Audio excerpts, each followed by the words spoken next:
माननीय सभापति महोदय, संविधान कैसे तोड़ा मरोड़ा जा सकता है, इसके भी मैं दो उदाहरण देना चाहता हूं।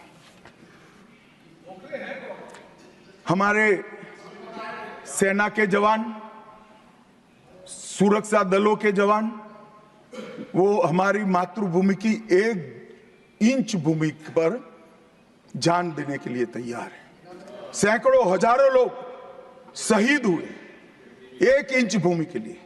और मान्यवर, किसी को भी भूमि देनी है तो आर्टिकल 1 अमेंड करना पड़ेगा। आर्टिकल 1 में हमारे भूभाग की व्याख्या की गई है, इसको बदलना पड़ता है। तमिलनाडु के पास एक टापू था, कच्चातीवू टापू। वो टापू 1974 में अचानक ही एक एग्रीमेंट कर वन फाइन मॉर्निंग लंका को दे दिया गया। मान्यवर, चलो भाई, बहुमत था आपका, मान लो ऐसे भरोसे से किया होगा कि संसद मेरा सम्मान रखेगी, परंतु बाद में भी ये आर्टिकल 1 का बदलाव आज तक नहीं आया है और वो हमारा भूभाग आज हमारा हिस्सा नहीं है। मान्यवर, ऐसा खिलवाड़ भारत नहीं, दुनिया के किसी भी देश में शासकों द्वारा संविधान के साथ नहीं किया होगा। मान्यवर, आप तो अधिवक्ता हैं। 35A को कॉन्स्टिट्यूशन ऑर्डर से, राष्ट्रपति महोदय के ऑर्डर से दाखिल किया गया। अब दाखिल तो हो सकता है, पर कॉन्स्टिट्यूशन ऑर्डर को दोनों सदन की परमिशन चाहिए, जो हमने धारा 370 हटाने के लिए ली। मैं आज कांग्रेस के मित्रों को पूछना चाहता हूं, जो संविधान की दुहाई देते हैं, 35A जब आपने लागू किया, इसके कॉन्स्टिट्यूशन ऑर्डर पार्लियामेंट में कब डिबेट में आया, कब मतदान हुआ, किसने पारित किया? पार्टी को तो निजी परिवार की जागीर समझते हो, संविधान को भी निजी परिवार की जागीर आप लोग समझ रहे। मान्यवर, इतना बड़ा छल देश की 2 संसदों के साथ किया है। एक पूरा 35A डाल दिया संविधान में, पार्लियामेंट के पास सब्जेक्ट ही नहीं है। देश का भूभाग दे दिया, पार्लियामेंट के साथ विषय ही नहीं आया। किस प्रकार से आपने संविधान के साथ खिलवाड़ किया है, किस प्रकार से आपने देश को चलाया है, ये देश की जनता को आज इस बहस से मालूम पड़ना चाहिए। मैंने आज थोड़ा यहाँ आने से पहले क्या क्या चर्चा हुई राज्यसभा में, उसमें हमारे एक सम्मानीय सदस्य ने कहा कि चर्चा का स्तर कितना नीचा हो गया है कि यहाँ चित्रों की चर्चा हो रही है। मान्यवर, अगर संदेश लेना नहीं आता तो संविधान का भी कोई उपयोग नहीं। ये सारे जो चित्र लगाए हैं, वो हमारे हजारों साल से चलने वाले हमारे राष्ट्र के जीवन को उद्घोषित करने वाले। और कोई ये न समझे कि हमारा संविधान दुनिया के संविधानों की नकल है। हाँ, हमने हर संविधान का अभ्यास जरूर किया है, क्योंकि हमारे यहाँ तो ऋग्वेद में कहा गया, हर कोने से हमें अच्छाई प्राप्त हो, शुभ विचार प्राप्त हो और शुभ विचार को स्वीकारने के लिए मेरा मन खुला हो। मान्यवर, हमने सबसे अच्छा लिया है, मगर हमारी परंपराओं को नहीं छोड़ा है। पढ़ने का चश्मा अगर विदेशी है तो संविधान में भारतीयता कभी नहीं दिखाई देती। और मैं मानता हूं कि जिसने भी संविधान को सिर्फ शब्दों में छापा है और चित्रों को निकाल दिया है, उन्होंने संविधान की भावनाओं के साथ छल किया है। चित्र बगैर का संविधान अधूरा संविधान। मान्यवर, संविधान के सम्मान की बहुत बातें हुई है, मगर संविधान का सम्मान सिर्फ बातों में नहीं होना चाहिए, कृति में भी होना चाहिए, कर्तृत्व में भी होना चाहिए और कल्पना में भी होना चाहिए। जब कृति में नहीं है, कर्तृत्व में नहीं है, तो कल्पना में आ ही नहीं सकता। अभी मैंने इस चुनाव में अजीबोगरीब नजारा देखा। मान्यवर, अजीबोगरीब नजारा था। आज तक इतने साल चुनाव हुए, किसी ने आम सभाओं में संविधान को लहराया नहीं। संविधान को लहराकर, झूठ बोलकर जनादेश लेने का कुत्सित प्रयास कांग्रेस पार्टी के नेताओं के माध्यम से। मान्यवर,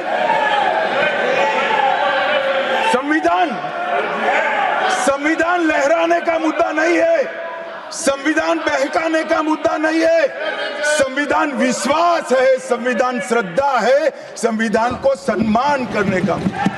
मान्यवर, वो नरेंद्र मोदी जी और लोकसभा में तो किसी को मालूम नहीं पड़ा।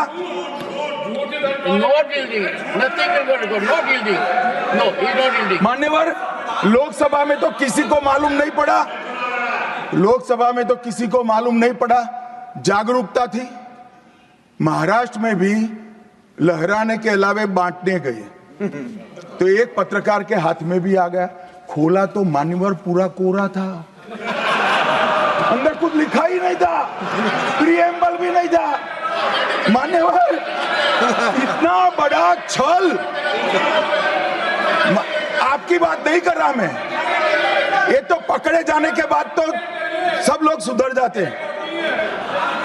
मान्यवर, 75 साल के इतिहास में, संविधान के आयुष्य में, संविधान के नाम पर इतना बड़ा छल मेरे जीवन में तो मैंने ना देखा है ना जाना है। और कारण ढूंढते हैं कि क्यों हारे। मैं बता दूं, कारण मत ढूंढिए, कमेटी की जरूरत नहीं है। संविधान और आरक्षण करते थे, लोग जान गए कि संविधान फर्जी लेकर घूमते हो तो लोगों ने हरा दिया। इन्होंने 50% से ज्यादा आरक्षण करने की वकालत की। मैं आज देश की जनता को कहना चाहता हूं कि देश के 2 राज्यों में धर्म पर आरक्षण अस्तित्व में है। धर्म के आधार पर आरक्षण ये गैर संवैधानिक है। मान्यवर, संविधान सभा की कोई भी डिबेट आरक्षण के प्रावधान करने वाले आर्टिकल की पढ़ लीजिए, इसमें स्पष्ट किया गया है कि कोई भी आरक्षण धर्म के आधार पर नहीं हो सकता। आरक्षण पिछड़ापन के आधार पर।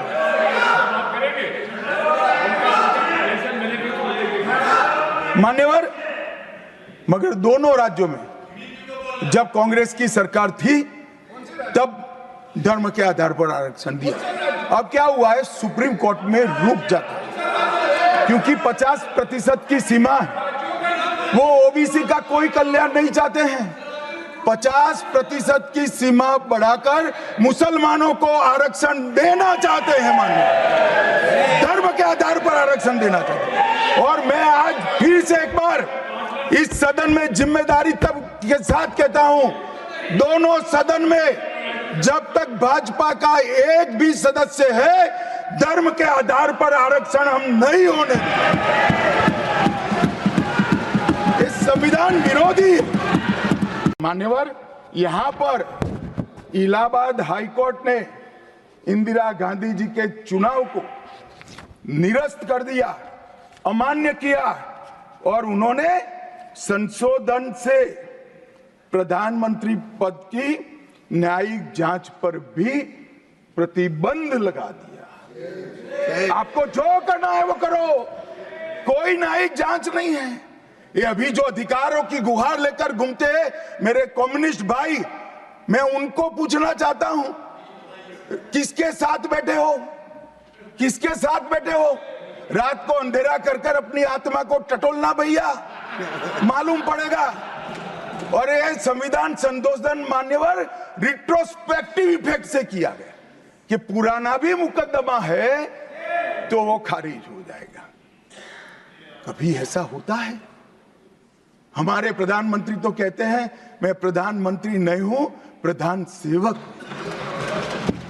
और कोई कहता है कि मुझ पर मुकदमा नहीं हो सकता, मैं शासक हूं, शासक के खिलाफ उंगली नहीं उठाई जाती। भले संविधान ने अधिकार दिया, वो अधिकार हम समाप्त कर देते हैं। और मान्यवर, ऐसे ऐसे सुधार किए हैं।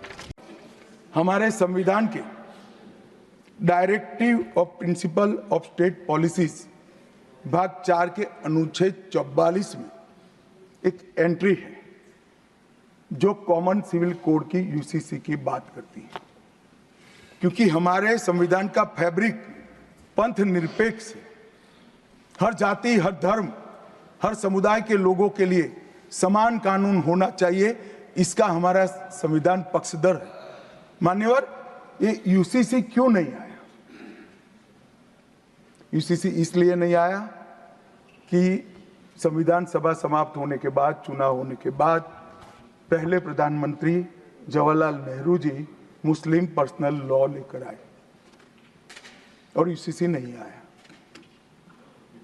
मैं आज कांग्रेस पार्टी को इस सदन में सार्थ पूछना चाहता हूं, क्या पंथ निरपेक्ष राष्ट्र के अंदर सभी धर्मों के लिए एक कानून होना चाहिए या नहीं होना चाहिए? इसकी कांग्रेस पार्टी स्पष्टता करे। क्या आप मुस्लिम पर्सनल लॉ का समर्थन करते हैं? और मान्यवर, इससे बड़ा छलावा नहीं हो सकता। मान्यवर, इससे बड़ा छलावा नहीं हो सकता। इन्होंने हिंदू कोड बिल भी ला दिया। हिंदू कोड बिल उठाकर देख लिए। हम तो नहीं चाहते कि हिंदू न्याय शास्त्र के आधार पर इस देश का कानून बने। अभी के जीवन के मूल्यों के आधार पर कानून बनना चाहिए, मगर हिंदू कोड बिल में एक भी पुरानी हिंदू न्याय व्यवस्था का कोई नामो निशान नहीं है। हिंदुओं को बुरा न लगे इसलिए मुस्लिम पर्सनल लॉ दिया, तो सामान्य कानून को हिंदू कोड बिल बना दिया। मान्यवर, चलो मैं तो कहता हूं कि खड़गे जी और जयराम जी कह रहे हैं कि भाई पर्सनल लॉ का अधिकार मिले तो हमें आपत्ति नहीं है, तो फिर पूरा सरिया लागू करिए। क्रिमिनल में क्यों सरिया निकाल दिए? बताओ भाई, क्या चोरी करे इसके हाथ काट दोगे? कोई इससे जगद्य महिला के साथ अपराध करे तो पत्थर मारकर मार दोगे? देशद्रोही को रोड पर सूली चढ़ाओगे? तो विवाह के लिए, निकाह के लिए पर्सनल लॉ, वारिस के लिए पर्सनल लॉ और क्रिमिनल सरिया क्यों नहीं भाई? अगर उनको देना ही है तो पूरा ही दे देते, पूरा दे देते। मान्यवर, ये इन्होंने तुष्टीकरण की शुरुआत वहीं से करी है।